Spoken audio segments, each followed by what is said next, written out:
Proportional Response. Book 1, Chapter 23, Part 9. A Warm War. Hannibal tried not to hold his breath. The Confederated military has, by all appearances, refused to take advantage of the fact that they can destroy any Exaltan ship at will. I don't get war, but even I know this sounds like a strange strategy. It will be good to get some answers as to why. Ingthor hit a few buttons, and the holo display of the bug was replaced with scenes of Bytha and human ships. It took Hannibal a few minutes to understand what he was seeing, but when he did, he almost wanted to laugh. Ambassador Iknal explained. The Confederation contracted several Bytha, and through us, other neutral ships. These ships were each equipped with small QKOMS units linked directly to Confederated military command. Their purpose was to go about their normal trade business with Zoltan interests. Indeed, they behaved normally in every way, but they had some software running on their flight computers which allowed them to get a reasonably accurate mapping of Zoltan. Kaz shook his head and spoke. Wouldn't software like that show up if the Zoltans decided to do a deep inspection of the ship? I know they're getting paranoid and doing that sort of thing. We have been getting formal complaints from vendor captains and companies. The Bither waved his upper hands in acknowledgement.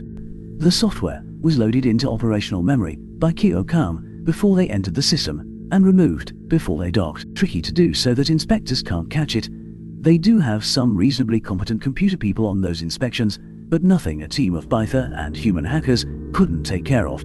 The views changed to Confederation ships in what seemed to be deep space releasing something, then doing sublight maneuvers to get away from it. Hannibal leaned forward and squinted, trying to get a feel for the scale involved as Ingthor continued. Suffice to say that the tactic worked and allowed Confederated scout ships to FTL in close to Exaltan systems, taking advantage of temporary sensor, blind spots, solar winds, and whatnot to drop payloads of their own macro sensors. Hannibal felt his eyebrows draw together. He could think of a myriad of ways that the explanation didn't seem right. He heard several others start to speak at once, but Henry held up a hand. This is an operation full of technical details, and some of those scout ships are still drifting out to safe distance after delivering their payloads. Our Bytha friend is glossing over a lot of detail. We can send you operational specs if you want, but that would mean more copies of it will exist. Which goes to the next question you're going to want to ask. Why haven't you heard about this before now? The answer is operational security. The only people outside of Allied High Command who have known about this plan have been myself and the Prime Minister. And I was only informed in case it somehow spectacularly blew up in our face and I needed to run damage control. And because I had to provide an initial pitch to Ingthor here. Even then, I have only known the bare bones of the operation, not the details. Balud, Galen, rest assured that your admirals in high command have been fully aware of the operation. That seemed to mollify the two men, who sat back nodding their heads.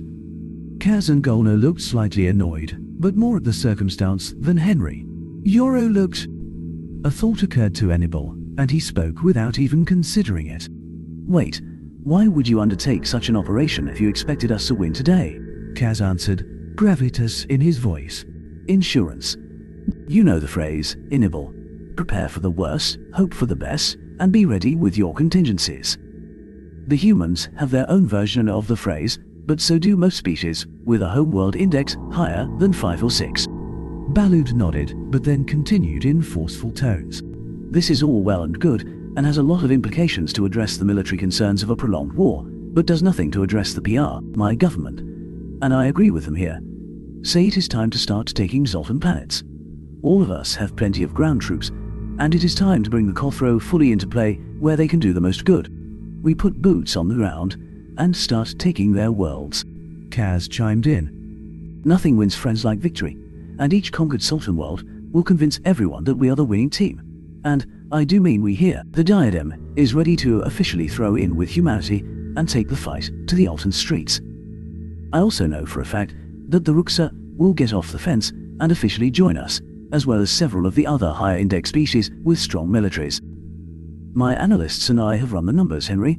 We can take the first Sultan world in not more than 3 months, 4 at the outside. After those 3 months, Henry answered with a flat voice, we will lose everything. Silence reigned. It is not like Henry to just flatten one of us like that, particularly not Kaz. Hannibal risked a glance at the Duke. The man's hands had gone a little dark with a blush of anger, but his face remained calm. Henry flashed an apologetic glance at Kaz. He then spoke quietly, but with a voice that carried and brought intensity with it. The Zoltans had nearly 6 months on some of our worlds. 6 months, and didn't manage to take and hold any significant territory on any of those worlds, despite having space superiority. Henry shook his head.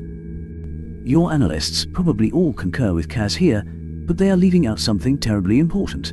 None of their analysis factored in the fact that the contest is between 2 Death World species. Furthermore, the only reason those Sultan occupations didn't turn out any worse is that our fighters were running from an insurgency playbook rather than a direct war. Harass, contain, and unbalance the enemy to slow their advance until a force capable of actually fighting them directly arrives. The point being, gentlemen, that if we go head-to-head with Exaltans on the ground to try to take territory, it is going to turn into a bloodbath. Daily casualty counts on both sides will be higher than any given month in the conflict so far, and it won't stop. By our estimation, it will take no less than a half-dozen years to take the first Zoltan world, and there are some of my analysts who call that optimistic. The next one will be more difficult, as the Exaltans begin to learn from their mistakes. No, gentlemen, conquering the Zoltan Republic would be the bloody work of a generation, and would bear a cost I do not even wish to imagine. Henry sat up straighter and took a long, deep breath. This is something the Confederation is willing and capable of doing if we must. But we don't have to. All we have to do is mill this overgrown feather duster through his damned point of order tokens while keeping the Exaltans contained and everyone else from turning against us. Enebel felt a small squeeze on his hand as Yoro withdrew hers. He turned to her in surprise as she spoke up. There is also Major Mendesh to consider. He has made it clear that he will be most displeased if we start landing troops on Sultan worlds without his agreement, and his last communication made it clear that, no matter which way the vote today went, he did not agree at this time. Enebel felt himself squirm slightly in his seat and could see several others do the same. Only Yoro, Henry and Infgal seemed comfortable with the Zoltan rebel leader. Predictably enough, Infgal took up the narrative. The Major has been able to make great use of the aid that my people have given him in taking over the transfer of freed indentures. One interesting item there of note is how many of those freed Zoltans have chosen to disappear back into the Republic, mostly as troops for Mendesh. He has also made great strides in his Whisper TR campaigns and a lot of other things. Henry nodded. The Major has the Sultan population chafing under the yoke of the voters, rather than simply bearing it and trying to chase that magic ticket which always seems just out of reach. They are not, however, to a point that they would be ready to take up arms, or even stand back and let us take their worlds. Infcal cut in. In a few years, though, the latter might be possible. If we concentrate now on military containment, so that the glorious leaders never have a victory to give their people spy, and only minimal defeats to stoke their anger, while at the same time directing all the other government's ire over the war at stake. The Penigra, for constantly delaying the votes, and the Ultan, for obvious reasons, then we eventually win the Prime Minister vote and... Kaz answered. Then it is possible that our troops on the ground would be greeted with open arms by the Exaltan populace if we have to go world to world. Kaz shook his head and let out a long, slow sigh. I don't like it, and Her Majesty is going to like it even less, but with things as they are, my government has the least say in what the rest of you do at this point. Henry made a sympathetic gesture. I'm sorry, Kaz. Kaz waved him away. I didn't say you were wrong, Henry, just that we don't like it. I can see what you are doing and why, and the resemblances to the Cold War that was going on when you were a youngster. I know, all too well, what that does to the psyche of a population, but the only option is to drown entire worlds in blood, and that is exactly what the Council is supposed to prevent. Please send me the military analysis by your people regarding ground wars. Henry nodded. I will have a crystal delivered directly to your hand at the next fighter practice. Everyone began to stand, but Ingthal motioned for attention. I have been thinking some more as we've had our discussions, and feel there are things that everyone needs to understand about the Penigra. They are a decadent, insular society which actively stifles both progress and change. That is true. However, they weren't always that way, and they reached a level of tech which is still beyond any of us when most of our ancestors were still figuring out how to contain fire without burning their own hair off.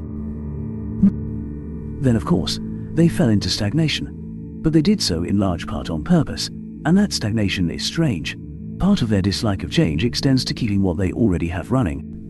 The one area or field in which they still carry on a limited amount of active research is the science of maintenance. How to make things which last longer, how to keep any non-consumable item at tip-top condition, and how to minimize consumables. No small part of the reason why they have those wars between their houses is to give incentive to make sure that they have all the ships they are supposed to have, and all of them are kept in perfect working order. They also react very harshly when threatened from the outside. There was one species, before the founding of the League, which tried to take a few Pinigra worlds. They were high index types, possibly even as high as you humans. The Pinigra fought them their way and lost several engagements. They then started showing up at the interlopers' worlds with as much as half of their fleet. They'd pound everything in the system to dust, shell everything on the planet to within an inch of an old machine intervention, and then send down troops to slaughter everyone. No tactics, no strategy, just pure, naked, overwhelming force. Henry interrupted.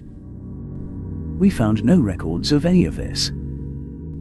That is because your people have been concentrating on how to deal with the Exaltans and the League. This happened well before the League. Also, because the Pinigra immediately did their best to destroy all records of that species before the dust had even settled on their last world. It wasn't enough for the birds to erase them from the universe, they wanted to erase them from history as well. Henry, you need to understand this, and you need your people to understand it. Your kind may get frustrated with this prolonged war and decide to try and start. Henry held up a hand. Thank you for that, Inkthal. Please send me the information you have. Rest assured that humanity has no intention of opening hostilities with the Pinigra, and never have. A keystone of our military doctrine is that you don't want to fight a war on two fronts, and, even if the Pinigra were less of a threat than the Yoltan, rather than more of one, fighting them now would be putting us in a situation where we were squeezed between them. And, if there is any one thing that we have learned through our centuries of warfare, that is a terrible position to be in. That said, when dealing with the Sultans, we will not quite be in a situation of a Cold War, as Cass has suggested. We will still be hitting targets of opportunity when they arise, and if one of their worlds elects to defect, we will protect them. We also expect the Sultans to be somewhat slow to learn that they will not be able to get anywhere near any other system with any of their warships, so there will be a number of deep space engagements for a while. In the end, though, I expect this war to be finished here, on the Council world, and in the Zoltan Senate. Henry laid his hands, palm down, on his table and gave them all a level stare. You have all suffered because of the Zoltans for centuries. You just have to hold on a few more years. Enabul sat back and tried to hold back tears as everyone quietly signed off or drifted away. Part of him had to admit to a certain excitement over what was going to come next.